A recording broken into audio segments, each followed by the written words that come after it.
In May 2025, the CEO of one of the most powerful AI companies on Earth sat down for an interview, and instead of selling his product, he did something almost no CEO ever does. He warned people about it.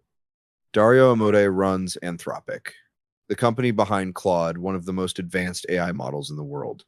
And in that interview, he said something that should have been front page news everywhere.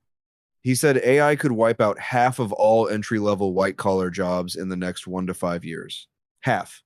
And he said unemployment in the United States could climb to somewhere between 10 and 20%. To put that in perspective, that's Great Depression numbers. He called it, in his own words, a white collar bloodbath. Now, here's the part that should really worry you. This isn't some random influencer making predictions for clicks. This is the man building the technology. He would know first. But here's where it gets strange. Just a few months later, one of the most powerful banks in the world, Goldman Sachs, came out and said something that seems to completely contradict him. Their chief economist said all that AI investment, hundreds of billions of dollars of it, added basically zero to the US economy in 2025. So which one is it? Is AI about to cause a bloodbath, or has it done basically nothing? Today, we're going to break down both sides, look at the actual data behind the headlines, and figure out who's really telling the truth. And by the end of this video, you might realize the scariest part isn't who's right, it's why companies are already acting like Amodei is. Let's go back to that interview. Amodei wasn't vague about it. He said AI is moving fast, from tools that just help you do your job to agents that can do the whole job themselves.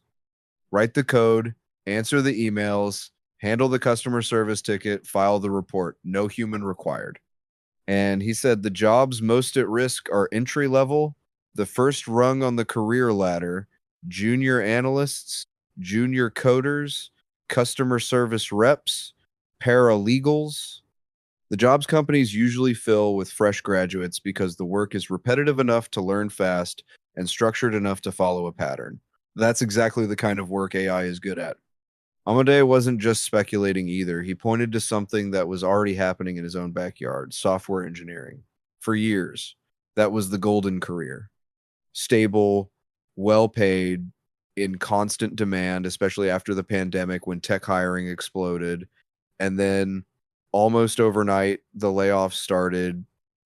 Junior engineers specifically, not the senior ones, the junior ones, the people who write code, test code, fix small bugs, the stuff a single AI assistant can now help one experienced engineer do alone without needing 3 junior hires underneath them.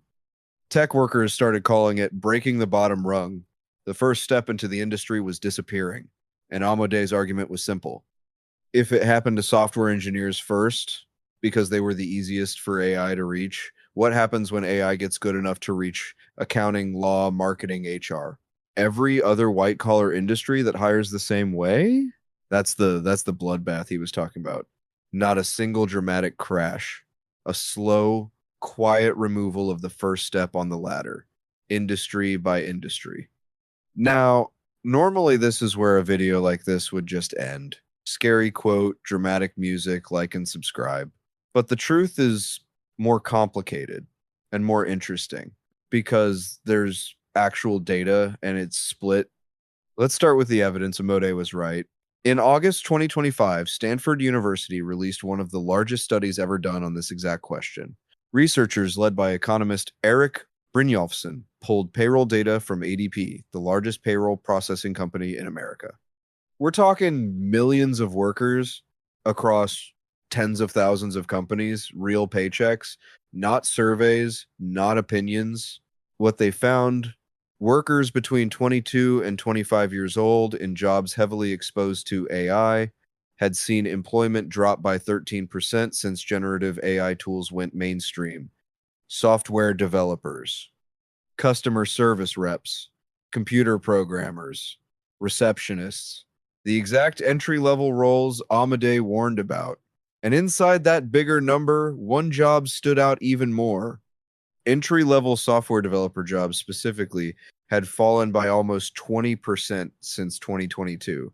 Not 13%, almost 20%. The exact career Amodei himself works in, the one he used as his warning sign, turned out to be the hardest hit of all. And here's the detail that makes it undeniable. In those same jobs, older, more experienced workers weren't losing ground at all. Their employment kept growing. Only the youngest, least experienced workers were getting cut. Brynjolfsson's team tested whether this could be explained by something else. The economy, remote work shifts, interest rates. They controlled for all of it. The effect held. As Brynjolfsson put it, this looked like the canary in the coal mine for the entire labor market. And it didn't stop there. By 2026, the same researchers updated their numbers. The decline for young workers in AI exposed jobs had grown from 13% to 16%, not shrinking. Growing. Separately, a venture capital research firm called Signalfire tracked over 650 million LinkedIn profiles and found something just as alarming. Big tech companies cut entry level hiring by 25% between 2023 and 2024, while at the same time increasing hiring for experienced workers. So it's not that companies stopped hiring, it's that they stopped hiring beginners. And the numbers for new graduates back this up too. The Federal Reserve Bank of New York found that unemployment for recent college graduates jumped from a historical average of 4.5% up to 5.4% in 2025. For the first time in modern memory, fresh graduates are now struggling more than the overall workforce. And it's not just affecting paychecks, it's affecting decisions people make years before they even graduate. A survey from Gallup and the Lumina Foundation asked nearly 4,000 college students whether fear of AI had made them consider switching their major entirely. 47% said yes, almost 1 in 2. And the fear wasn't evenly spread. 70% of students in technology degree programs had considered switching, compared to just 34% in healthcare. Students are watching this happen in real time, and they're trying to route around it before they even enter the job market. So far, this all lines up with Amodei's warning almost perfectly.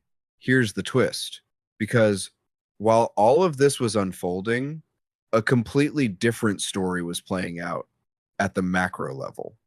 And it comes from, of all places, the same financial world that's been pouring money into AI. In February 2026, Goldman Sachs chief economist John Hatzius sat down with the Atlantic Council and said something that shocked a lot of people. He said, quote, "We don't actually view AI investment as strongly growth positive." And when asked exactly how much AI added to America's economic growth in 2025, his answer was blunt. Basically zero. Let that sink in. Companies spent something in the neighborhood of $450 billion on AI infrastructure in 2025 alone. Data centers, chips, servers, and according to Goldman's own chief economist, almost none of that translated into actual US economic growth. Why? Hatzius gave a simple, almost embarrassing explanation. Most of the hardware powering AI, the chips, the servers, is imported, built in Taiwan, built in South Korea. So when a company spends $1 billion on AI infrastructure, a huge chunk of that money shows up as growth for Taiwan's economy and Korea's economy instead of America's. In Hatzius's words, a lot of the AI investment that we're seeing in the US adds to Taiwanese GDP and it adds to Korean GDP, but not really that much to US GDP. And he wasn't the only one. The president of the Federal Reserve Bank of Chicago, Austin Goolsbee, said publicly that AI tools have not been as big a driver of the economy as some have portrayed. This directly contradicted earlier claims, including ones from a Harvard economics professor, that AI-related investment explained as much as 92% of all US GDP growth in early 2025. Goldman Sachs basically said that number was wrong and the real impact was close to nothing. So now we have two completely different stories. One says AI is already destroying entry-level jobs at scale. The other says AI hasn't even meaningfully grown the economy yet. How can both be true at the same time? Here's where it gets genuinely unsettling because researchers found something that connects both of these stories, and it might be the scariest detail in this entire video. A Harvard Business Review study from January 2026 surveyed over 1,000 executives, and it found that most AI related layoffs are happening in anticipation of AI's impact, not because AI has actually proven it can do the job better. Read that again. Companies are firing people or simply refusing to hire them because they believe AI will eventually replace that role, not because it already has. Not because they've measured a clear productivity gain, because of a belief about the future. This explains the contradiction perfectly.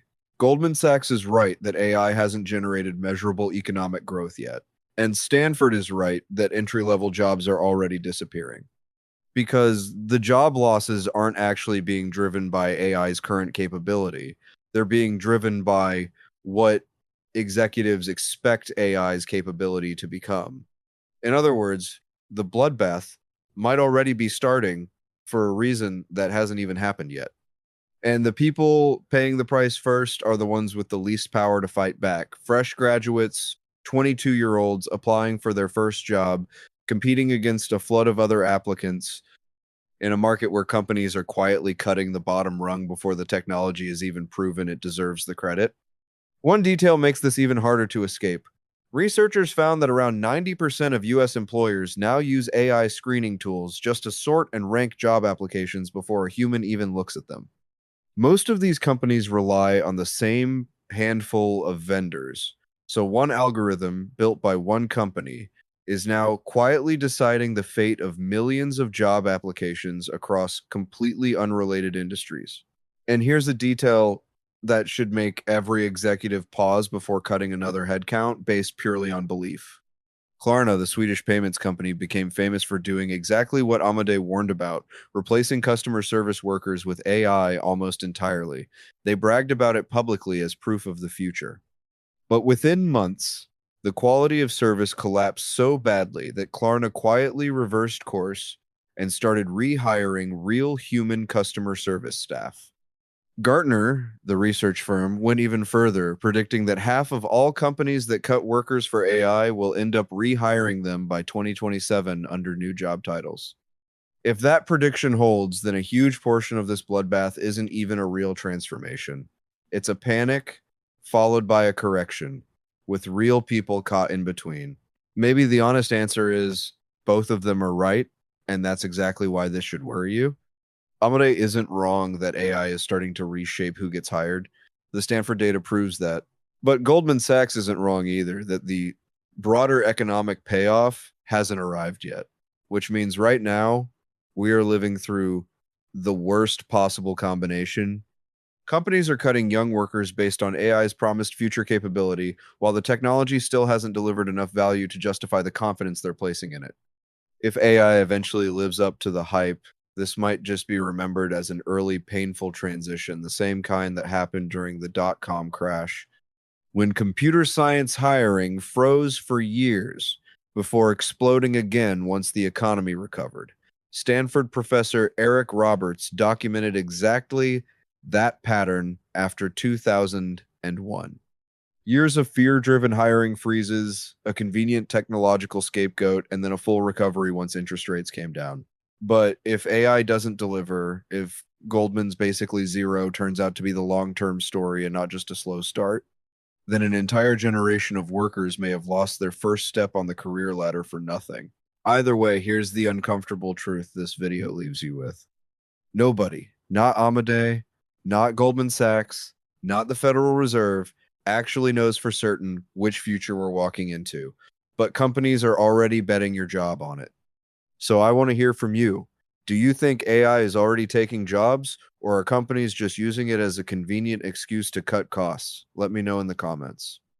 And if you found this breakdown useful, like the video, subscribe, and turn on notifications because we're going to keep tracking this story as the data comes in. I'll see you in the next one.